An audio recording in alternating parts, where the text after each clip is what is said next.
मंत्रों की जाप से नहीं बल्कि निराकार परमपिता परमात्मा शिव का अजप जाप मन से उस एक को याद करने से हमारे जीवन में खुशियां आएंगी।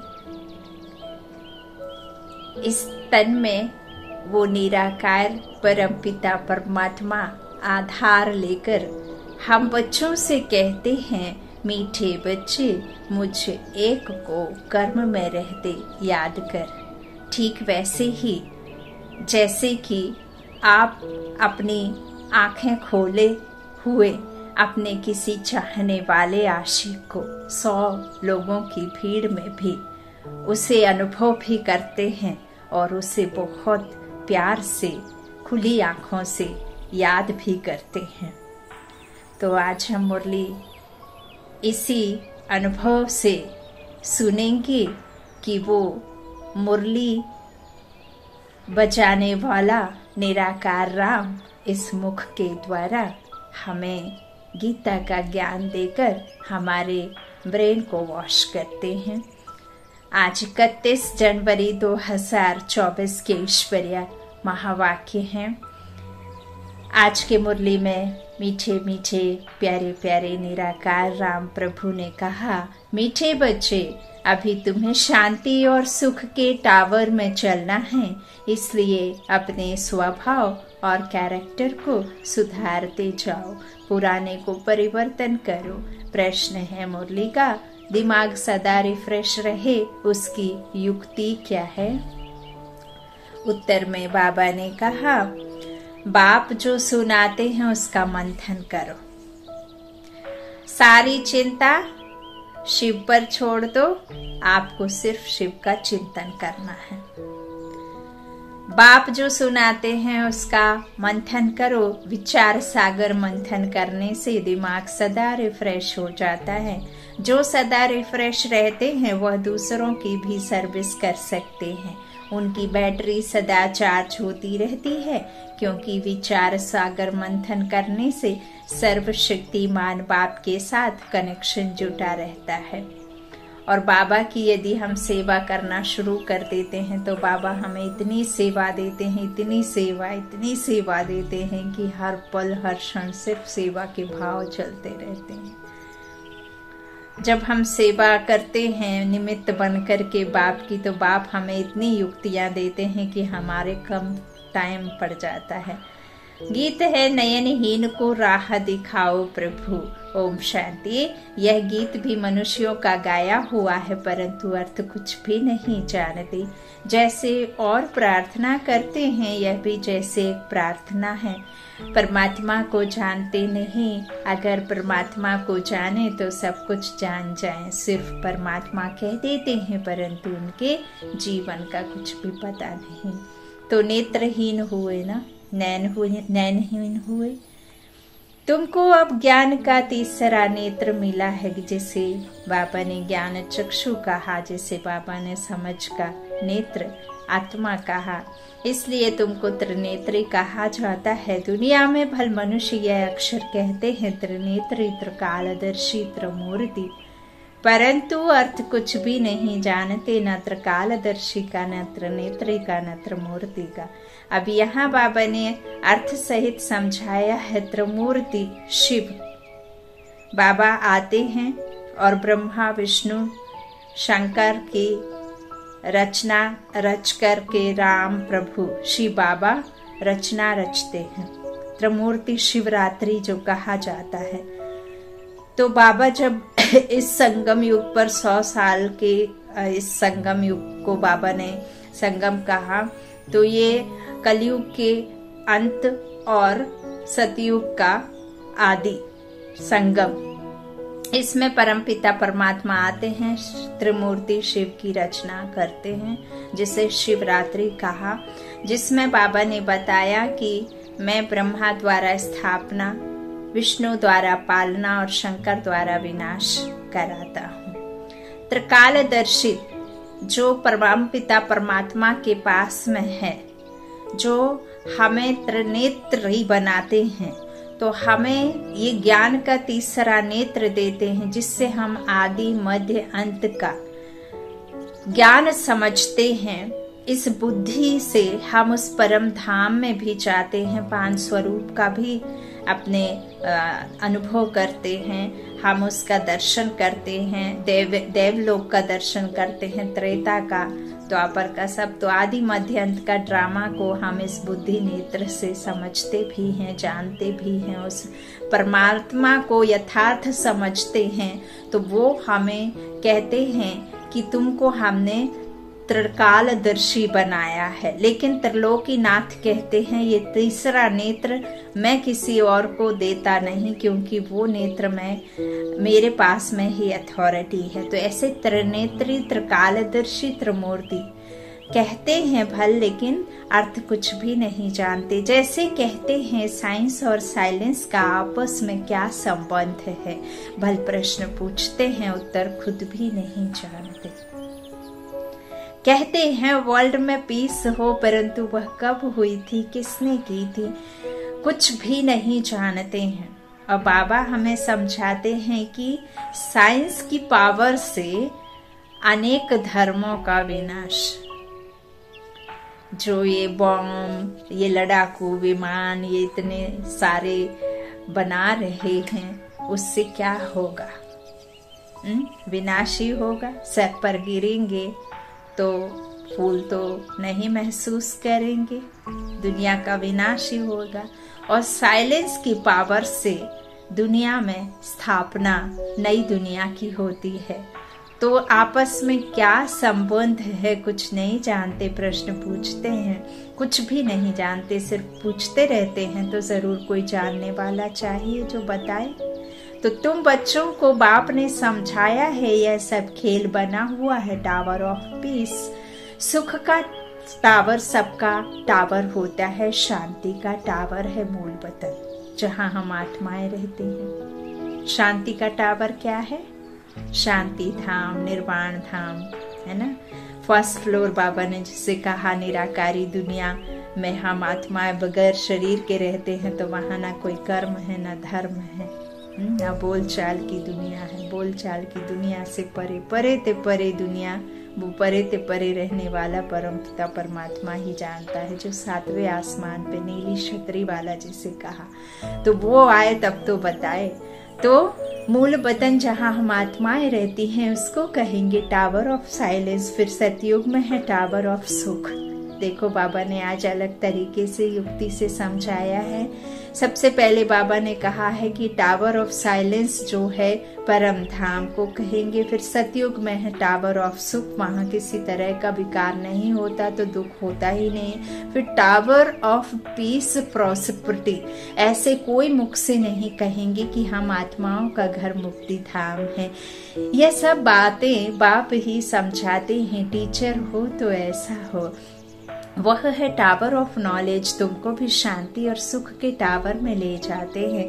यह फिर है टावर ऑफ दुख धाम। रावण का जो दुनिया है ना, विकारों की दुनिया, उसे बाबा ने टावर ऑफ दुख धाम दिया नाम।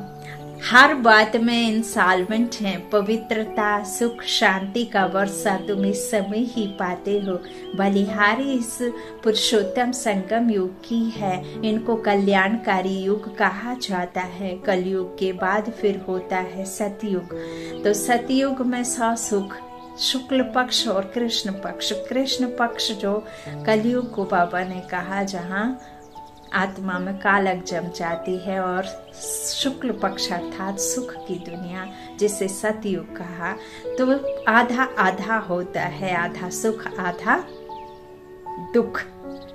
ठीक वैसे ही जैसे 15 दिन अंधेरी रात और 15 दिन उजाली रात रहती है। लेकिन सतयुग को बाबा ने फुल मून बनाकर, चंद्र को पूरा मून दिखाते हैं ना, चांद को, एक भी कला कम नहीं होती। तो वहाँ जाते हैं हम वैसा, लेकिन वहां धीरे धीरे धीरे जैसे मून में एक पतली सी बारीक सी डंडी शुरू हो जाती है अगले ही दिन। जिस दिन पूर्णिमासी होती है उस दिन फुल मून होता है, उसके बाद थोड़ा थोड़ा थोड़ा कट होते जाता है, फिर अमावस्या तक वो एकदम खत्म हो जाता है। ऐसे ही आत्माओं में बाबा कहते हैं जब हम सतो प्रधान दुनिया के मालिक रहते हैं तो सतो रजोतमो में, सतो प्रधान से सतो रजोतमो में आते हैं, तो हमारी जो सतो प्रधानता होती है वो धीरे धीरे चांद की तरह आत्मा में थोड़ा थोड़ा गिरावट शुरू हो जाती है, सीढ़ी वहीं से उतरनी शुरू हो जाते हैं। और परमपिता परमात्मा हमें आकर के यहाँ फुल मून 16 कला से संपूर्ण बना देते हैं। और बाबा कहते हैं द्वापर से क्या होता है, आत्माओं में जो बाबा ने पावर दिया होता है वो पावर खत्म हो जाता है, और देवी देवता फिर देवी देवता नहीं कहलाते, क्योंकि वो वाम मार्ग में गिरते काम चिता पर बैठ काले हो जाते। उनकी आत्मा फिर मनुष्य योनि अर्थात रावण राज्य में, वहां एकदम से नहीं आत्मा एकदम होती कि एकदम ही शक्तिहीन हो जाए, लेकिन कलाएं वहां कम हो जाती हैं और इंसानों को सिर्फ शरीर के उसमें आ जाते हैं। और शरीर के भान में आते ही देखो कितना कुछ पलट हो जाता है दुनिया में। तो इस तरह बाप बैठ बच्चों को समझाते हैं कि बलिहारी इस पुरुषोत्तम संगम युग की है, इनको कल्याणकारी युग कहा जाता है। कलयुग के बाद फिर होता है सतयुग, वह सुख का टावर है, वह शांति का टावर है। निराकारी दुनिया शांति का टावर है और सतयुग सुख का, यह दुख का टावर है। यहाँ अथाह दुख है, सब दुख आकर इकट्ठे हुए हैं। कहते हैं ना दुख के पहाड़ गिरते हैं, जब अर्थक्वेक आदि होती है तो कितना त्राही त्राही करते हैं। बाबा कहते हैं जो आपने द्वापर से इस कलयुग के अंत तक जितने भी पाप करे हैं ना, उसके अंतिम जन्म में ही आपको हिसाब किताब चुकतू करने हैं। अब हम तो समझते हैं कि शरीर की आयु 40-42 वर्ष है, तो इस 40-42 वर्ष में हमने क्या किया, किसको दुख दिया, कितना हमने किसी को सताया, तो वो हमें पता रहता। लेकिन बाबा कहते हैं नहीं बच्चे, इस शरीर की आयु के पहले भी तुमने कितना शरीर लिया होगा, कितना किसको किया होगा, किसके साथ क्या किया होगा, वो तुम नहीं जानते हो। तो वो सब भी इसी अंतिम जन्म में इस शरीर के साथ में ये आत्मा पूरा हिसाब किताब चुकतू करेगी। तो इस तरह से बाप ने समझाया है। बाकी टाइम थोड़ा है, बच्चों को याद की यात्रा में टाइम लगता है। बहुत हैं जो पूरा समझते ही नहीं, बिंदी समझें क्या समझें। अरे जैसी आत्मा है वैसे ही परमात्मा भी है। आत्मा को जानते हो ना, वह लकी सितारा है, बिल्कुल सूक्ष्म है, इन आँखों से नहीं देख सकते। भगवान को इन स्थूल नेत्रों से नहीं देखा जा सकता। यदि भगवान को इन स्थूल नेत्रों से देखा जाता तो सूरदास तुलसीदास को कभी परमात्मा मिलते नहीं। परमात्मा जब आकर इस संगम युग पर हमें वो सूक्ष्म बातें बता करके हमें वो आत्मा का ज्ञान देते हैं, तब वो उस आत्मा से फिर हम परमात्मा को देखते हैं। तो इन आँखों से आत्मा को भी नहीं देखा जा सकता और परमात्मा को भी नहीं देखा जा सकता, बिल्कुल सूक्ष्म है। तो यह सब बातें बाप समझाते हैं। ऐसी बातों पर विचार सागर मंथन करने से भी दिमाग रिफ्रेश हो जाता है। कहाँ भी जाएंगे तो समझाएंगे कि tower of Shanti, tower of सुख, टावर ऑफ पवित्रता है ही न्यू वर्ल्ड में। पुराने स्वभाव को, कैरेक्टर्स को सुधार कर बाप नई दुनिया का मालिक बनाते हैं। मनुष्य बल गाते हैं, वेद शास्त्र गीता आदि पढ़ते हैं, परंतु समझते कुछ भी नहीं। सीढ़ी तो नीचे उतरते ही आते हैं। बल अपने को शास्त्रों की अथॉरिटी समझते हैं, परंतु उनको उतरना ही है। आत्मा पहले सबकी सतो प्रधान होती है, फिर धीरे धीरे बैटरी खलास हो जाती है। इस समय सबकी बैटरी खलास है, अब फिर बैटरी चार्ज होती है। बाप कहते हैं मन मना भव, अपने को आत्मा समझो। बाप है सर्वशक्तिमान, उनको याद करने से तुम्हारे पाप कट जाएंगे और फिर बैटरी भर जाएगी। तुम अभी फील कर रहे हो हमारी बैटरी भर रही है, कोई की नहीं भी भरती है। सुधरने के बदले और ही बिगड़ जाते हैं। बाप से प्रतिज्ञा भी करते हैं, बाबा हम कभी विकार में नहीं जाएंगे, आपसे तो 21 जन्मों का वर्षा जरूर लेंगे, फिर भी गिर पड़ते हैं। बाप कहते हैं काम विकार पर जीत पाने से तुम जगत जीत बनेंगे। फिर अगर विकार में गया तो अक्ल चट, यह काम महाशत्रु है। एक दो को देखने से काम की आग लगती है। बाप कहते हैं तुम काम चिता पर बैठ सांवरे बन गए हो, अब तुमको गोरा बनाते हैं। यह बाप ही तुम बच्चों को समझाते हैं। पढ़ाई से तुम्हारी बुद्धि खुलती है। झाड़ का वर्णन भी करते हैं, यह है कल्प वृक्ष, मनुष्य सृष्टि की का वैरायटी झाड़। बाबा कहते हैं कि ये कल्प वृक्ष है, मनुष्य सृष्टि के झाड़ का वैरायटी। तो इनको उल्टा झाड़ कहा जाता है। कितने वैरायटी धर्म हैं, इतनी करोड़ों आत्माओं को अविनाशी पाठ मिला हुआ है, दो का एक जैसा पाठ हो न सके। अभी तुमको ज्ञान का तीसरा नेत्र मिला है। विचार करो कितनी ढेर आत्माएं हैं, जैसे मछलियों का एक खिलौना होता है, तार पर ऐसे नीचे उतरती हैं।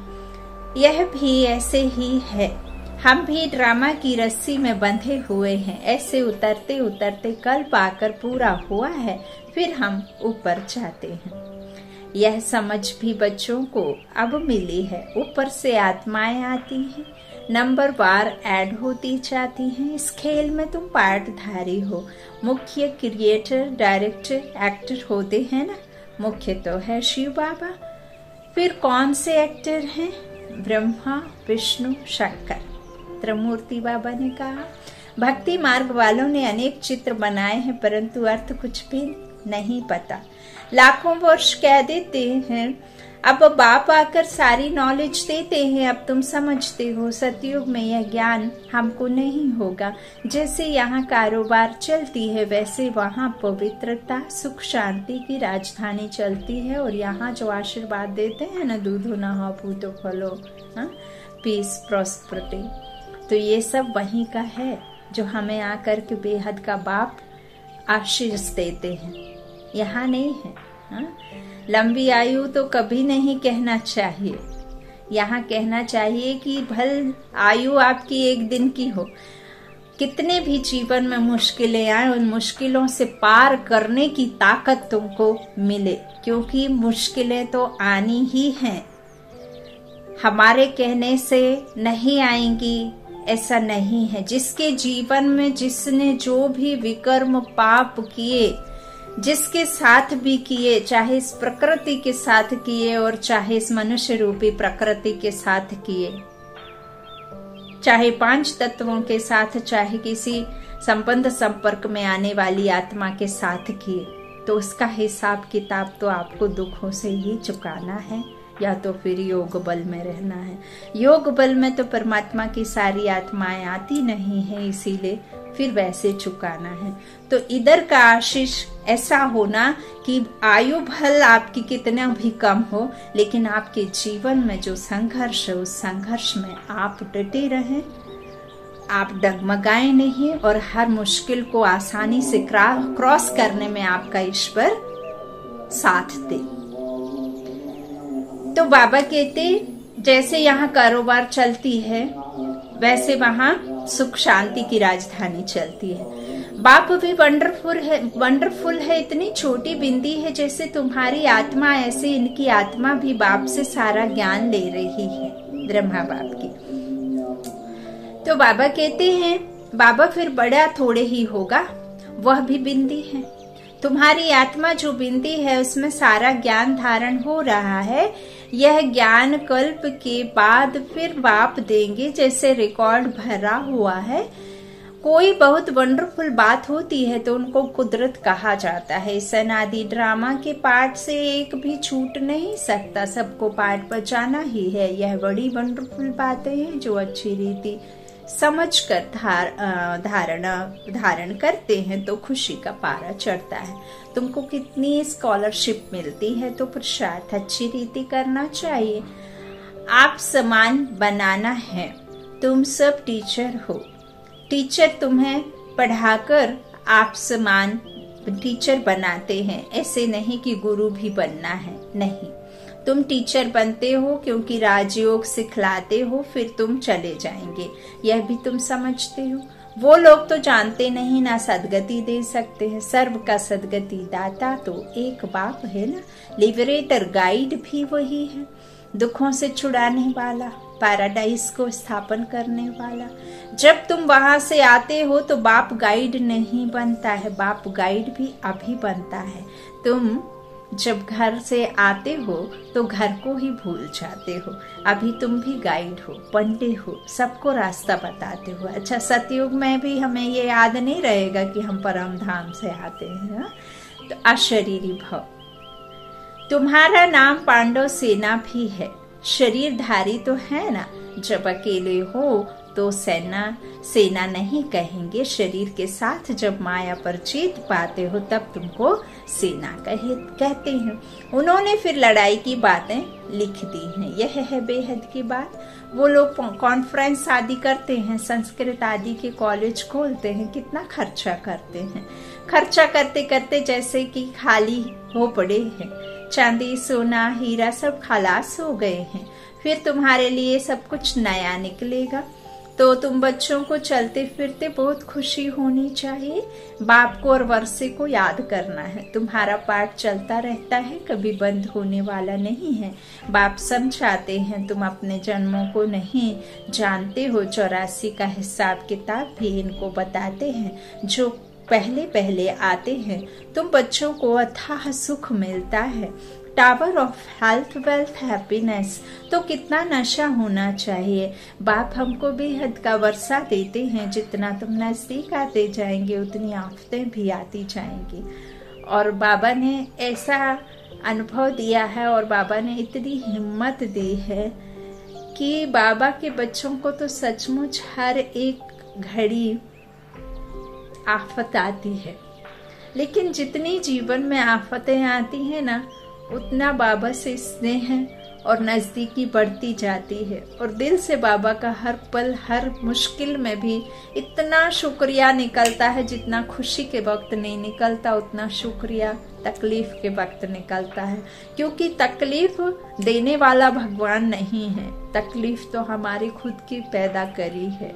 तो वो तकलीफ में यदि वो आपको सहजता से निकाल रहा है तो इसमें उस परमात्मा का तो आपको हर हाल में धन्यवाद करना है।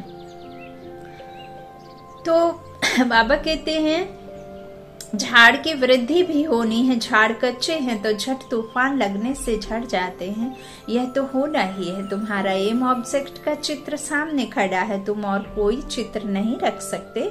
भक्ति मार्ग में मनुष्य ढेर चित्र रखते हैं, ज्ञान मार्ग में है 100 भी नॉलेज बुद्धि में है, बाकी बिंदी का चित्र क्या निकालेंगे।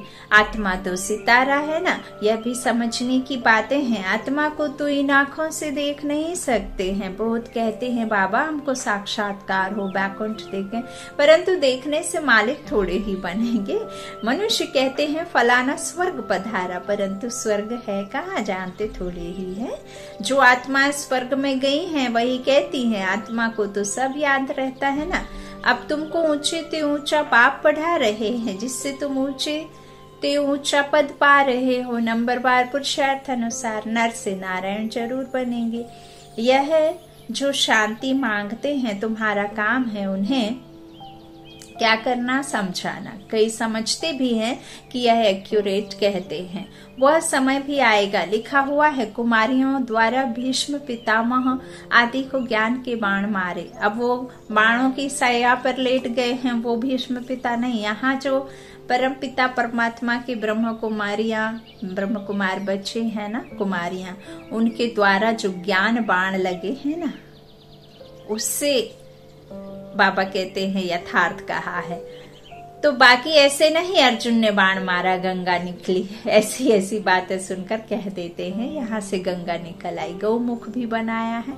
अभी तुम बच्चे देखते हो, तुम्हारा यादगार भी खड़ा है, वह जड़ दैलवाड़ा, यह है चैतन्य। उसमें ऊपर बैकुंठ दिखाया है, नीचे तपस्या कर रहे हैं। इसका मतलब ऐसा नहीं है कि आसमान में कोई दुनिया होगी। बैकुंठ माना इसी धरा पर, इसी भारत भूमि पर ऐसी दुनिया जहाँ किसी भी प्रकार का कोई 5 विकार में से एक भी विकार साथ नहीं होता। ये दुनिया, पूरी दुनिया, चांद सितारे 5 तत्व सब ये जो है ना सुख देने वाले होते हैं, है ना, एकदम सतो प्रधान। तो इस तरह से वो फिर दुनिया बैकुंठ कहला गई, स्वर्ग कहला गया। इस रावण दुनिया का कोई भी वहां होता नहीं, तो वो ऊपर में दिखाया है ना। कहते हैं ना देवताओं के पैर धरनी पर नहीं पड़ते, तो कौन सी धरनी, इस अपवित्र धरनी पर नहीं पड़ते, फिर वो जड़ चित्रों के रूप में इधर विराजमान है। तो इस तरह से ऊपर दिखाया, नीचे तपस्या कर रहे हैं। अब जब नीचे उतर आए कलयुग के अंत में, तो देखो ये संगम युग पर सब बैठ ब्राह्मण आत्माएं तपस्या कर रहे हैं ना। और तपस्या क्या, 5 विकारों को छोड़ना, परमात्मा की याद से अपने जन्म जन्मांतर के कष्टों को, विकारों को, पापों को धोना, है ना, और वैसा बनना जैसे ईश्वर चाहता है। तो तपस्या कर रहे हैं, ऊपर राजाई के चित्र है, इसलिए मनुष्य समझते हैं स्वर्ग ऊपर है। वॉर्म्स बनाने वाले खुद भी समझते हैं यह हमारे ही विनाश के लिए है। कहते हैं ऐसे करेंगे तो जरूर विनाश होगा, लिखा हुआ भी है। महाभारी लड़ाई में ऐसे हुआ था, सब खत्म हुए थे। सतयुग में है ही एक धर्म, तो जरूर बाकी सब खत्म हो जाएंगे। यह भी बच्चे जानते हैं, भक्ति करते करते नीचे उतरते ही आते हैं ड्रामा प्लान अनुसार। वास्तव में यहाँ कोई आशीर्वाद आदि की बात नहीं है, जो ड्रामा में बना हुआ है वही होता है। कुछ ऐसी बात हो जाती है तो मनुष्य कह देते हैं जो ईश्वर की इच्छा। तुम ऐसे नहीं कहेंगे, तुम तो कहोगे, कहते हो भावी ड्रामा की, तुम ईश्वर की भावी नहीं कहेंगे। ईश्वर का भी ड्रामा में पार्ट है। सृष्टि पा कैसे फिरता है यह भी बाप ही समझा सकते। नॉलेजफुल भी बाप है, मनुष्य समझते हैं, वह सबकी दिलों को जानते हैं। वो थॉट रीडर नहीं है। बाबा कहते हैं यहाँ जो पढ़ते हैं ना फिलॉसफी, है ना, तो वो थॉट रीड कर सकते हैं। मैं तो आत्मा का ज्ञाता हूँ। तो इस तरह से बाबा कहते हैं सबकी दिलों को जानते हैं, ऐसा समझते, परंतु हम जो करते हैं उनका दंड तो जरूर हमको मिलेगा। बाप थोड़े ही बैठ दंड देंगे। यह ऑटोमेटिक बना बनाया ड्रामा है जो चलता रहता है। इनके आदि मध्य अंत का राज बाप ही समझाते हैं, तुम फिर औरों को समझाते हो। अब बाप कहते हैं बच्चे तुम्हारी अवस्था ऐसी हो जो पिछाड़ी में कुछ भी याद ना आए, अपने को आत्मा समझे, इसको कहा जाता है कर्मातीत अवस्था। अच्छा, मीठे मीठे सिकिला दे बच्चों प्रति माता पिता बाप दादा का याद प्यार और गुड मॉर्निंग। रूहानी बाप की रूहानी बच्चों को नमस्ते। हम रूहानी बच्चों के रूहानी माता पिता बाप दादा को याद प्यार और गुड मॉर्निंग। धारणा के लिए मुख्य सार, पहला बाबा ने कहा स्कॉलरशिप लेने के लिए अच्छी तरह से पुरुषार्थ करो, टीचर बनो, औरों को राजयोग सिखाओ, गाइड बन, सबको घर का रास्ता दिखाने की सेवा करो। दूसरा, सर्वशक्तिमान बाप की याद से अपनी बैटरी चार्ज करनी है। बाप से प्रतिज्ञा करने के बाद कभी काम की चोट नहीं खानी है। वरदान है सेवा भाव से संपन्न बन हर एक आत्मा को प्राप्ति की मेवा का अनुभव कराने वाले सच्चे सेवाधारी भव। सच्चा सेवाधारी वह है जो हर आत्मा के प्रति सदा शुभ भावना, श्रेष्ठ कामना रखता है।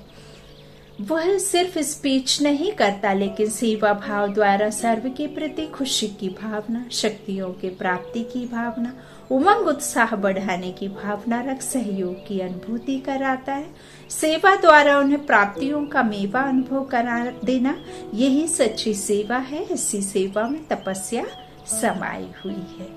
स्लोगन है बाप की दुआएं लेनी है तो स्नेही सपूत आज्ञाकारी बच्चे बनो। बाप की दुआएं लेनी है तो सपूत स्नेही आज्ञाकारी बच्चे बनो। अव्यक्ति साइलेंस द्वारा डबल लाइट फरिश्ता स्थिति का अनुभव करो। जितना जितना आप अंतर्मुखी स्वीट साइलेंस स्वरूप में स्थित होते जाएंगे, उतना नयनों की भाषा, भावना की भाषा और संकल्पों की भाषा को सहज समझ सकेंगे। यही भाषा रूहानी योगी जीवन की भाषा है। आपकी साइलेंस पावर साइंस से भी ऊंची है। साइंस वाले तो मून पर घर बनाने की कोशिश कर रहे, आपका तो घर ही परम धाम में है, इतना ऊंचा कि कोई साधन, कोई व्हीकल, कोई पैसा से जा नहीं सकता। वहां जाने के लिए आपको इस ऊंचते ऊंच बाप से मिलना होगा और ऐसे विमान में बैठ करके जाना होगा जिसको किसी को भी अंदाजा नहीं, किसी को भी इसका अंदाजा नहीं है कि हम उस दुनिया में भी जा सकते हैं जिस दुनिया में किसी की जाने की ताकत नहीं। तो ऐसी साइलेंस पावर साइंस से भी ऊंची है। जैसे साइंस प्रत्यक्ष प्रूफ दिखाती है, वैसे साइलेंस पावर का प्रैक्टिकल प्रूफ है आप सबकी डबल लाइट फरिश्ता जीवन। जब इतने सब प्रैक्टिकल प्रूफ दिखाई देंगे तब ना चाहते भी सभी की नजर जाएगी और जय जयकार का नारा लगेगा। अभी देख ही रहे हैं कि बाबा कैसे दुनिया में अपना नाम फैला चुके हैं अपने बच्चों के द्वारा, निमित्त बच्चों के द्वारा।